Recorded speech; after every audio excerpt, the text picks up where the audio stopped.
नमस्कार, स्वागत है आपका। आपके साथ मैं दीपेश बरगले। आज बात करेंगे किसानों की समस्याओं की। पिछले 3 दिनों से प्रदेश के कई हिस्सों में हुई बारिश की वजह से किसानों के नुकसान पर सरकार मुआवजा देने की तैयारी में है। सरकार ने कलेक्टर से खराब हुई फसलों की रिपोर्ट 1 हफ्ते में मांगी है। अभी भी धान खरीदी में 13 दिन का वक्त बचा हुआ है। ऐसे में सवाल उठता है कि सरकार कब तक और कितने लोगों को मुआवजा देती रहेगी। समस्या का स्थायी समाधान आखिर क्यों नहीं ढूंढा जा रहा है? आज चर्चा इसी मसले पर करेंगे। पहली रिपोर्ट देखिए।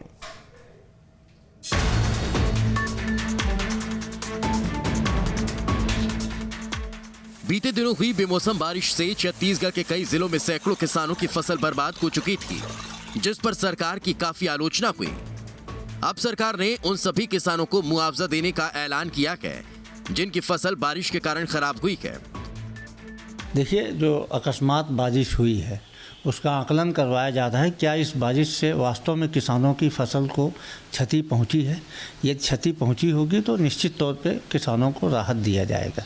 जहां तक भारतीय जनता पार्टी का आरोप है कि धान खरीदी ये शुरू हो जाता तो किसानों को नुकसान नहीं हो जाता होता, तो भारतीय जनता पार्टी की यह अल्प ज्ञान को दर्शाता है। उनको, भारतीय जनता पार्टी के नेताओं को लगता है खेती किसानी का ज्ञान नहीं है। छत्तीसगढ़ में धान खरीदी एक बड़ा सियासी मुद्दा रहा है। छत्तीसगढ़ सरकार 1 दिसंबर से धान खरीदी शुरू करने की घोषणा कर चुकी है। जब सरकार ने तारीख की घोषणा की थी तब से ही किसान सरकार से धान खरीदी में देरी के लिए फसल बर्बाद होने की आशंका जता रहे थे, लेकिन सरकार ने त्योहार का बहाना बना दिया और किसानों की एक न सुनी। अचानक आई बारिश की वजह से सैकड़ों किसानों की फसल बर्बाद हो गई। सरकार ने मुआवजे देने की बात तो की है, लेकिन अब भी किसानों की चिंता कम नहीं हुई, क्योंकि अब भी कई किसानों की फसल खेत में ही पड़ी हुई है। इस पूरे मामले पर सियासत भी खूब हो रही है। बीजेपी ने सरकार पर जमकर निशाना साधा। पार्टी की सरकार के समय जो नवंबर माह में धान की खरीदी प्रारंभ हो जाती थी वो इस सरकार ने दिसंबर माह कर दिया है, और आज नतीजा आपके सामने है कि प्रदेश के किसानों का जो धान है अकारण बारिश के चलते बर्बाद हो रहा है। इसकी जिम्मेदार राज्य सरकार है और यहाँ की नीति है। प्रदेश में लगभग 15 से ज्यादा जिलों में अकारण वर्षा के चलते आज लाखों किसानों का धान बर्बाद हो चुका है। प्रदेश में पहले 1 नवंबर से खरीदी शुरू हो जाती थी। ये कहने में कोई दो राय नहीं कि अगर 1 नवंबर से खरीदी शुरू होती तो किसानों को नुकसान नहीं होता। सरकार की घोषणा के मुताबिक प्रदेश में 1 दिसंबर से खरीदी शुरू होगी, जिसमें अभी भी 13 दिन का वक्त बचा है। ऐसे में वो सभी किसान चिंतित है जिनकी फसल कट चुकी है और खेतों में ही पड़ी है। Team news state. तो बेहद गंभीर मसला है। अब आदेश तो दे दिया गया है कलेक्टरों को कि सर्वे कर लीजिए। अब कलेक्टर सर्वे किस बात का करेंगे? सिर्फ धान काट कर खेतों में पड़ी ही हुई थी, कितने एकड़ में कितनी धान हुई इसका कोई अता पता नहीं है। खैर, चर्चा करते हैं। डॉक्टर विशाल चंद्राकर जी हमारे साथ जुड़ चुके हैं, किसान नेता हैं। बहुत बहुत स्वागत है डॉक्टर साहब आपका। रजनीश सिंह जी हैं, बीजेपी विधायक हैं, बीजेपी का पक्ष रखेंगे। रजनीश जी आपका भी बहुत बहुत स्वागत है। नितिन बंसाली जी हैं, कांग्रेस के प्रवक्ता हैं। नितिन जी आपका भी बहुत बहुत स्वागत है। नितिन जी, कांग्रेस के मुख्य प्रवक्ता को अभी आप सुन रहे होंगे, वो कह रहे हैं कि हम सर्वे करवाएंगे और देखेंगे कि क्या वाकई किसानों की फसल बर्बाद हुई है, और अगर हुई है तो फिर हमको उनकी जो सहायता राशि है, उनका जो मुआवजा है वो देंगे। सर, क्या आपको विजुअल्स जो हैं उन पर विश्वास नहीं है? किसान जो कह रहे हैं उनकी बातों पर भरोसा नहीं है, जो अभी भी आशंकित नजर आते हैं कि अभी सर्वे करवाते हैं, देखते हैं फसल बर्बाद हुई या नहीं हुई? निश्चित तौर पर बेमौसम और अकारण बारिश हुई है, इस बात की जानकारी लगते ही तत्काल मुख्यमंत्री एवं कृषि मंत्री जी ने ये आदेश, कड़े आदेश कल जारी किए हैं कि 7 दिनों के अंदर इस पर जांच करके ये रिपोर्ट प्रस्तुत की जाए कि कितनी फसल को इस अकारण और बेमौसम बारिश से नुकसान हुआ है। तो जांच करने के मतलब सर्वे करने के बाद ही तो ये पता चलेगा कि कितनी क्षति हुई है। मैं बता दूं, बीजेपी के लोग लगातार आरोप प्रत्यारोप कर रहे हैं कि धान की खरीदी शुरू नहीं हुई, जैसा कि अभी आपकी स्टोरी में भी मैं देख रहा था। तो मैं ये बता दूं कि जो धान जो है अभी लगभग, मैं बता दूं, 15% धान ही खेतों में कटा है, बाकी फसल खेतों पे खड़ी है, जिसकी कटाई बाकी है। और सबसे अच्छी बात तो ये है कि जब बारिश नहीं हो रही थी, जब ये भी स्थिति आई थी कि इस वर्ष सूखा होगा, तभी माननीय मुख्यमंत्री जी ने एक घोषणा की थी कि यदि सूखे की स्थिति भी होती है तो जो पंजीकृत किसान है उन्हें 9,000 रुपए प्रति एकड़ जो सम्मान निधि राजीव गांधी किसान न्याय योजना के माध्यम से दी जा रही है वो दी जाएगी। ठीक है सर, पहले की बात तर्क है, आप लोगों ने बहुत कोशिश करी किसानों को न्याय देने की, लेकिन अभी जिन किसानों की फसल बर्बाद हुई कटने के बाद, जिन किसानों की फसल कटने के बाद खेतों में पड़ी हुई थी, वो बारिश की वजह से बह गई, भीग गई, उसका रिस्पॉन्सिबल कौन है, उसका जिम्मेदार कौन है? किसानों को इस प्रदेश में बिल्कुल न्यूज स्ट्रीट के माध्यम से जो किसान हम लोगों को इस टीवी पे देख रहे हैं, मैं उन्हें आश्वासित करता हूं, उन्हें बिल्कुल चिंता करने की आवश्यकता नहीं है। सरकार उनके साथ है, सर्वे करवाया जा रहा है, कलेक्टर 7 दिन में रिपोर्ट प्रस्तुत करेंगे और किसानों के न्याय हेतु जो बेहतर निर्णय होगा मुआवजा देने का। और सर कैसे सर्वे हो पाएगा, सवाल यहीं से खड़ा होता है ना, नहीं कैसे हो पाएगा सर, फसल कट के खेतों में पड़ी हुई है, ना तो ये स्पष्ट हो पाएगा कि कितने एकड़ में कितनी फसल हुई है, ना तो आप उसको आकलन कर पाएंगे। जो फसल बह गई है, तस्वीरें आप देखिए सर, कैसे हो पाएगा, भीग कर पूरी सड़ चुकी है। वो काम कलेक्टर का है रिपोर्ट बनाकर भेजने का। यदि वो फसल बह भी गई है, वो फसल भी, पहली बात तो इतनी बारिश हुई ही नहीं है कि फसल सर एक बार तस्वीरें फिर से देखिए, एक बार फिर से ये पैकेज वाली तस्वीरों को फुल स्क्रीन पर चलाइए। अगर आप टीवी देख पा रहे हैं नितिन जी, तो फिर से देखिए तस्वीरें। स्क्रीन पे अगर आप उन चीजों को दिखाएंगे कि पूरे प्रदेश में ऐसा हुआ है, तो बिल्कुल नहीं हुआ है। मैं भी देखता हूँ, छत्तीसगढ़ में रहता हूँ। ये देखिए सर, ये तस्वीरें देखिए, अगर आप देख पा रहे हो तो इक्का दुक्का जगह कहीं ज्यादा बारिश हुई होगी, लेकिन यही तो दिक्कत है ना सर, जब बारिश नहीं हो रही थी, जब किसानों की फसलें कट रही थी, नितिन जी सुनिए ना, नितिन जी सुनिए, जब बारिश नहीं हुई थी, किसानों की फसलें कट रही थी, आपकी ही पार्टी के एक प्रवक्ता हमारे साथ चैनल डिबेट में बैठे हुए थे और वो कह रहे थे कि कोई बारिश नहीं होगी, हमें भगवान पर भरोसा है, हमें विश्वास है कि 1 दिसंबर से हम किसानों की धान खरीदेंगे और बाकायदा किसान खुशी खुशी अपनी धान बेचेगा। सर क्या हुआ, बारिश हो गई ना, फसल तो बर्बाद हो गई। भले चंद किसानों की फसल बर्बाद हुई हो, लेकिन वो चंद किसान भी हैं तो किसान ना सर। चंद है, 1 है, 2 है, 10 है या 100 है, हमारा काम है उनके साथ खड़े होना। सरकार का काम है उनके नुकसान की भरपाई करना। बिल्कुल मुआवजा मिलेगा, रिपोर्ट भी आएगी और 8 दिन बाद आप फिर से डिबेट करवा लीजिएगा और मुझे ही बुला लीजिएगा। मैं आपको रिपोर्ट की सारी जानकारियां भी दे दूंगा और आपको बता दूंगा कि कितने किसानों की फसल को नुकसान पहुंचा और क्या मुआवजा सरकार। अच्छा ठीक है, एक और सवाल का जवाब दीजिए, फिर मैं रजनीश जी का रुख करूंगा। अब सवाल यह है सर कि अभी और 13 दिन का वक्त बचा हुआ है धान खरीदी में, अभी भी किसानों की फसल कटी हुई है। जो किसान अपने घर में भंडारण नहीं कर पा रहे हैं, उनकी किसान खेतों में ही रखी हुई है। अब वो चाहे जिस स्थिति में रखी हो, मौसम का अभी भी आप और मैं कुछ नहीं कह सकते कि कब परिवर्तित हो जाए, कैसे बारिश हो जाए, ना हो, और ईश्वर करे ना हो, लेकिन अगर हो गई तब फिर उसका रिस्पॉन्सिबल कौन होगा? फिर उस किसान की फसल बर्बाद हो जाएगी, फिर आप सर्वे की बात कहेंगे? नहीं, ये अभी आप जो है दीपेश जी भविष्यवाणी कर रहे हैं कि बारिश होगी और अब बारिश होने के बाद ऐसा होगा। सर मैंने ये नहीं कहा होगी, अगर हो गई तो। मौसम विभाग की लगातार जो रिपोर्ट आ रही है उसमें अभी ऐसा आगे कुछ होने की संभावनाएं नजर। तो सर जब संभावनाएं थी तब आपने क्या कर लिया? नहीं, संभावनाएं थी जब हमने बिल्कुल पूरी मुस्तैदी की है। जहां पर हमको देखिए बारिश होना नहीं होना, अभी आप ये बोल दो कि बारिश होगी और मैं बोल दूं सर मैंने अगर शब्द का इस्तेमाल किया, नहीं नितिन जी मैंने अगर नहीं, देखिए सर मैं बिल्कुल भविष्यवक्ता नहीं हूं, लेकिन जो मौसम विभाग भविष्य में बारिश होने की संभावना जता रहा था, उसके बाद आप और हम कुछ नहीं कर पाए, हम हाथ पर हाथ धरे बैठे रहे, किसान की फसल भीग गई। अब मैं पूछ रहा हूं कि अभी भी 13 दिन बाकी है, अगर बारिश हुई तब फिर कौन जिम्मेदार? हम पूरी मुस्तैदी से हमने धान खरीदी की 1 दिसंबर से जो तैयारी की है और 1,05,00,000 मैट्रिक टन धान खरीदी का लक्ष्य है दीपेश जी। आप देखिएगा ये लक्ष्य पूरा होगा। सर खरीद पाएंगे 1 तारीख से धान? 1 तारीख से धान खरीद पाएंगे? बिल्कुल 100% खरीदेंगे, सारी व्यवस्थाएं दुरुस्त कर ली गई है। सर वो समिति वाले तो प्रदर्शन कर रहे हैं, आज अर्धनग्न होकर प्रदर्शन किया है। समिति वाले अर्धनग्न होकर प्रदर्शन कर रहे हैं, ऐसी जानकारी मुझे भी मिली है। सारी चीजों को सॉल्व कर लिया जाएगा, सारे मुद्दों पर चर्चा चल रही है। समिति वालों की जो समस्याएं हैं या उनकी मांगे हैं उस विषय में भी पत्राचार हो चुका है और पंजीयक सहकारी संस्थाएं जो है उनके जो पंजीयक हैं उन्होंने सारे, मैं लौट रहा हूँ अब आपके पास, बहुत जल्द इस समस्या का समाधान। चलिए मैं लौट रहा हूँ। रजनीश जी कहां दिक्कत है सर? सरकार ने कह तो दिया ना हम सर्वे करवाएंगे, सर्वे करवाकर फसल का मुआवजा देंगे। दीपेश जी ये एक ऐसी मुद्दा है, छत्तीसगढ़ के जो किसान है वो धान पर आश्रित रहते हैं। लगभग 80% से ज्यादा लोग, और सब छोटे किसान हैं। इसमें बहुतेरे जो हैं बहुत छोटे किसान हैं जिनको ये फसल का 12 महीना के ऊपर उनका जीवन यापन चलता है।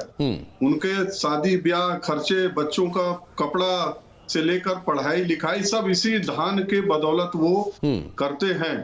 और ये समय उनके लिए इतना महत्वपूर्ण होता है। और ऐसे समय में पहला तो इन्होंने 1 नवंबर नहीं किए, 15 नवंबर के बाद 1 दिसंबर कर दिए।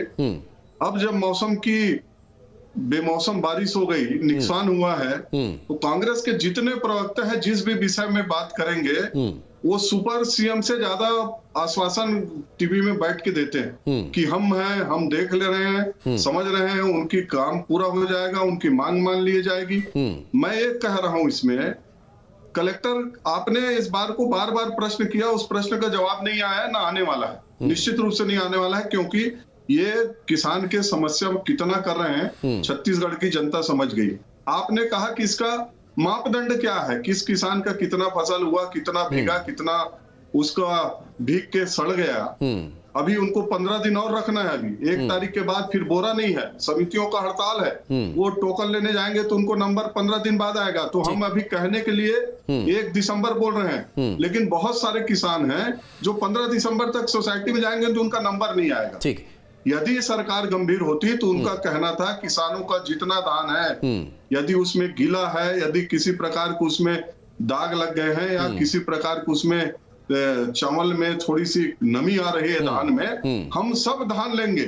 इसमें क्या सर्वे करवाएंगे, क्या कंपनसेशन देंगे, कितना कंपनसेशन देंगे, कुछ नहीं देने वाले हैं। और दूसरी बात, ये जो बार बार कह रहे हैं कि हम 1 दिसंबर से धान खरीदेंगे तो किसान की समस्या सब दूर हो जाएगी, 1,05,000 क्विंटल। एक सवाल तो ये कि जब 1 नवंबर से आप लोग धान खरीदी करते थे, क्या उससे पहले बारिश की वजह से किसानों की फसलें बर्बाद नहीं होती थी? और अगर होती थी तो क्या आप पूरी धान खरीद लेते थे? सर नहीं खरीदते थे। एक और सवाल ये है कि अगर विपक्ष को इतनी ही चिंता किसानों की है तो इस बारिश के बाद एक भी विपक्ष का नेता इस मसले को लेकर सड़कों पर उतरता हुआ नजर क्यों नहीं आया कि सरकार को पूरी धान खरीद लेनी चाहिए? बिल्कुल दीपेश जी, भारतीय जनता पार्टी लगातार इस मुद्दे पर आंदोलन कर रही है। अभी आप देखिएगा विधानसभा में भी लड़ेंगे, सड़क की लड़ाई भी लड़ेंगे। और सर 3 दिन से बारिश के बाद फसलें बर्बाद हुई। सर मैंने परसों भी इसी मसले पर डिबेट की थी, एक भी बीजेपी का नेता इस मसले पर सड़क पर उतरकर प्रदर्शन करता हुआ नजर नहीं आया। सर विपक्ष पार्टी होने के नाते आप अगर कवर्धा और दुर्ग में हादसे होते हैं तो तलवारें खिंच जाती हैं, धर्मांतरण का मसला होता है आप थाने में पहुंच जाते हैं, किसानों की चिंता किसी को नहीं है। सर ये आपको भी स्वीकार करना होगा। बिल्कुल इस बात को स्वीकार नहीं करूंगा दीपेश जी। हम अक्टूबर से आंदोलन चला रहे हैं, आपने देखा होगा बारिश 3 दिन पहले भी आपने अक्टूबर से आंदोलन चला दिया।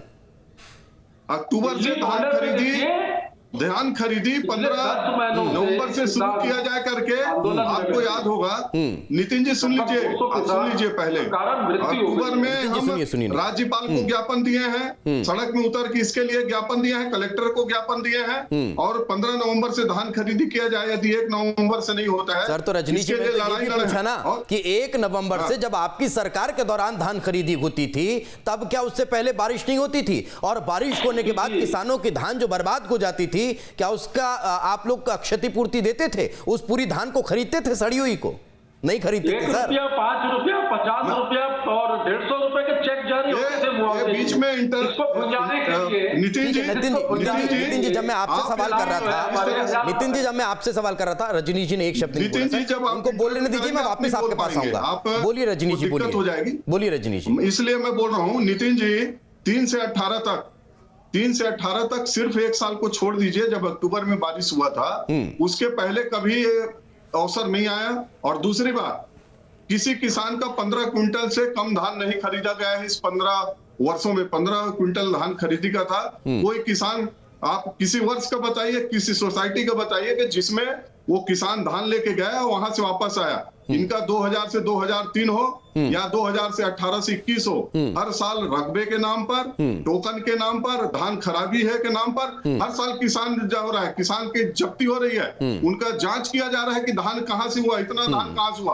आप 15 साल के एक घटना बताइए जिसमें किसी किसान का धान को सोसाइटी ने तौलने से इनकार किया हो, किसी सोसाइटी से उनका धान वापस आया हो। ठीक है, और धान का मैं उस मसले पर भी आता हूं। रजनीश जी, किसान नेता हमारे साथ जुड़े हुए हैं, चंद्राकर साहब, उनका भी एक कमेंट ले लेते हैं। सर, अब सरकार ने ऐलान किया है, कलेक्टर्स को ये कहा है कि सर्वे कराइए, जिस किसान की जितनी फसल नुकसान हुई है उसकी भरपाई सरकार करेगी। कैसे देखते हैं सर?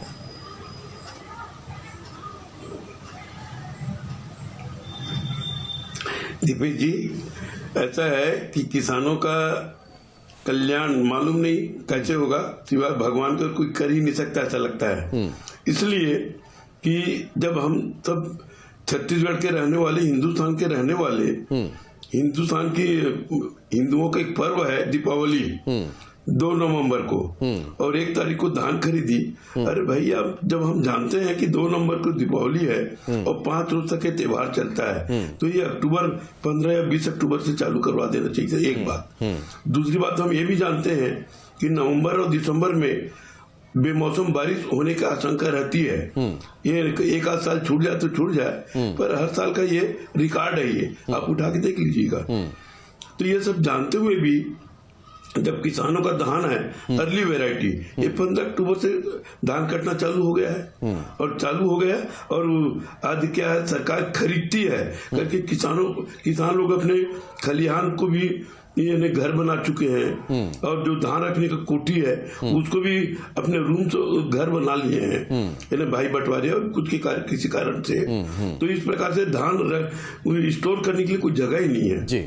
और खुले आसमान में पड़े हुए हैं, और कई तो ऐसे धान काट के जो खेतों में पड़े हुए हैं, जो 1 एकड़ 2 एकड़ के हमारे। अच्छा डॉक्टर साहब, धान कटने के बाद जो खेतों में पड़ी हुई है और वो अगर गीली हो गई है, अब अगर उसके सर्वे की बात कही जा रही है, तो क्या आपको लगता है कि प्रति एकड़ जितनी धान हुई होगी उसका सही आकलन हो पाएगा, उसका सर्वे हो पाएगा गीली होने के बाद?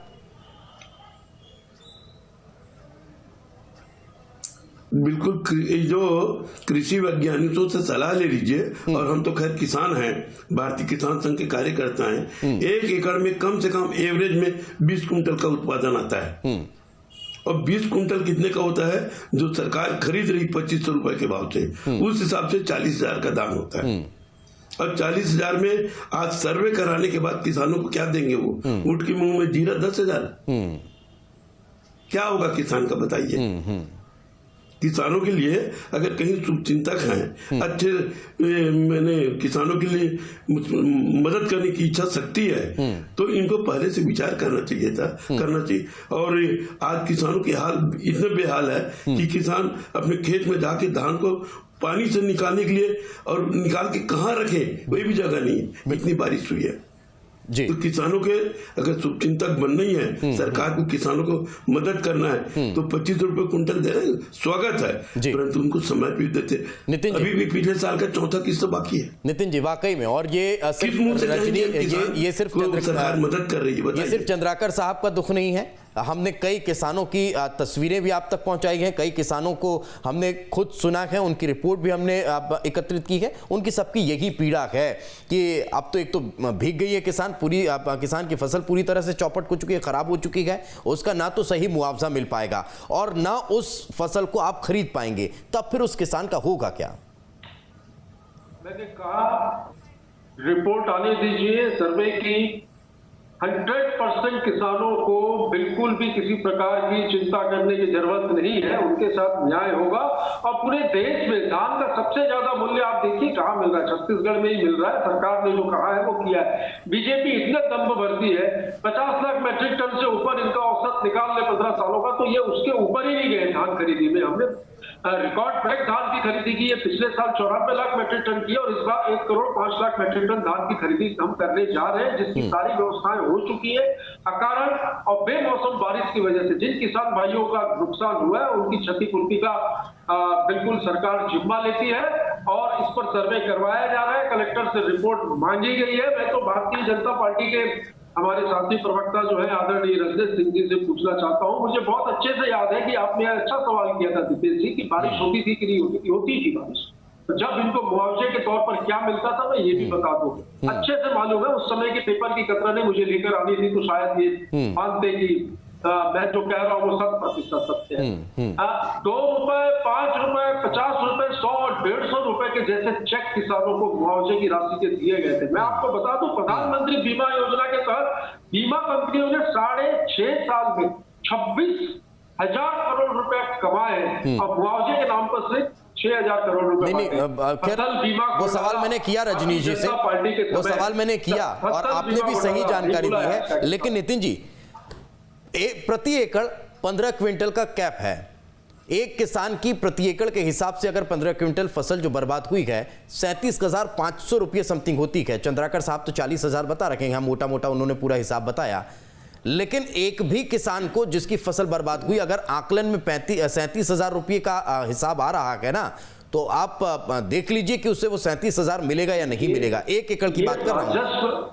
राजस्व पुस्तिका के अनुसार जो नियम है उसका अध्ययन किया जाएगा, उसके रकबे को, उसमें कितने एकड़ भूमि पर उसने कृषि भूमि पर खेती की, सारी चीजों का आकलन किया जाएगा। और मैं तो कह रहा हूँ अगले हफ्ते आप फिर से डिबेट रखिए, रिपोर्ट आ जाने दीजिए, रिपोर्ट आने के बाद ये चीजें साफ हो जाएगी। तो यही तो ना सर की रिपोर्ट हुई है, वही ना सर, वही तो दिक्कत है ना कि अभी तक हम पूरा इतिहास गवा रहा है सर, चाहे सरकार बीजेपी की रही हो या कांग्रेस की रही हो। आप इतिहास खुद स्वयं उठा करके देख लीजिएगा, कहीं किसी किसान को आज तक उसके फसल के नुकसान की भरपाई पूरी नहीं हो पाई है।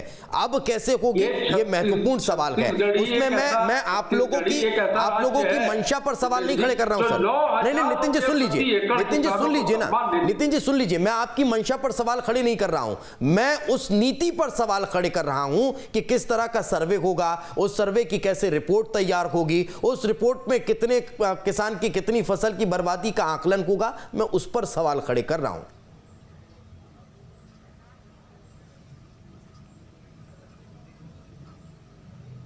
नितिन जी शायद आप तक आवाज नहीं पहुंच पा रही है।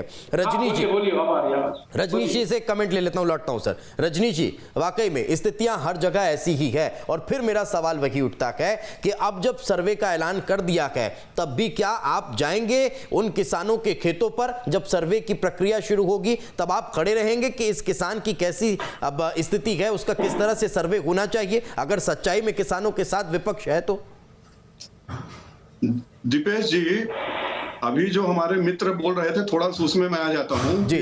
भारतीय जनता पार्टी ने बीमा कंपनी का 26,000 करोड़ वसूला और 6,000 करोड़ दिया। ये बोलने के लिए क्या है, प्रवक्ताओं के पास कोई ऑथेंटिक चीज तो है नहीं। सरकार के जो लोग हैं वो जानकारी कुछ देते हैं, वे आ जाते हैं, बैठ जाते हैं, जो भी इनके मन में आए बोल देते हैं। इनको ये लगता है कि हाँ बोल देंगे, कौन इसको जानता है, कौन टीवी के डिबेट करने वाला जानता है कि जनता। तो चलिए सर आप उसको करेक्ट कर दीजिए, लास्ट 30 सेकंड है। अपनी सत्यता और अपने लीडर की सत्यता 30 सेकंड सर, करेक्ट कर दीजिए उसको।